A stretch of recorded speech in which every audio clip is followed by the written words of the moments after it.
is the hand? Can you find the hand? Okay, next. Then which one is the nail cutter? Nail cutter? Which one is the nail cutter? Okay. Let's match it to the hand. Next. Which one is the tip? Tip. Which one is the tip? Tip. Which one is the tip? Okay, next. Which one is the toothbrush and toothpaste? Okay, match it to the tip. Next, which one is the hair? Hair. Which one is the hair? Hair. Hair. Which one is the hair? Okay, hair then. Which one is the comb? Look at here, Dylan. Which one is the comb? Comb. Okay, match it to the hair. Okay. Which one is the boy? Boy taking a bath. Bath. Okay, which one is the soap? Look at here. Soap? Which one is the soap? Okay, match it to the soap. Go. Good job. M. Okay. Let's draw a square on the letter M. Draw a square. Next, look at here, Dylan. Look at here. Which one is the letter N? N. Again, which one is the letter N? Point properly. Okay, good. Let's draw a square on the letter N.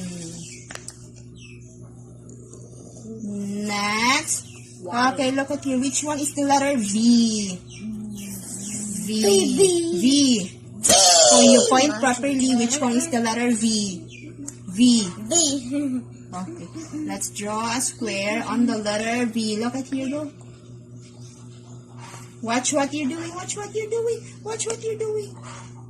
Go. Okay. Next. Which one is the letter Q? You point properly. Point properly. Which one is the letter Q? Point properly. Q. Okay, good. Draw a square on the letter Q. Look at here.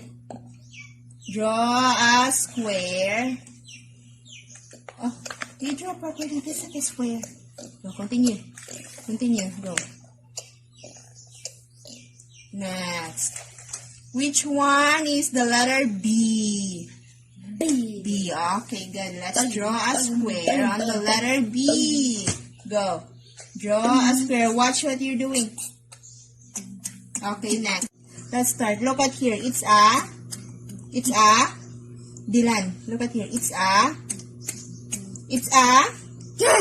Okay. Which one here is the cat? You point properly.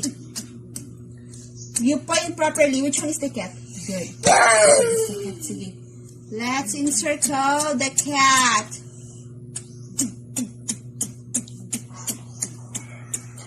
Next, what? Dylan, it's a. Look at here. It's a.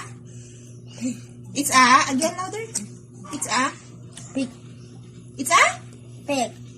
Okay. Which one here is the pig? Go. You point the pig. Pig. Okay, pig. That's the pig. Which one is the pig? Again. Okay, let's encircle the pig. Go encircle the pig. Okay.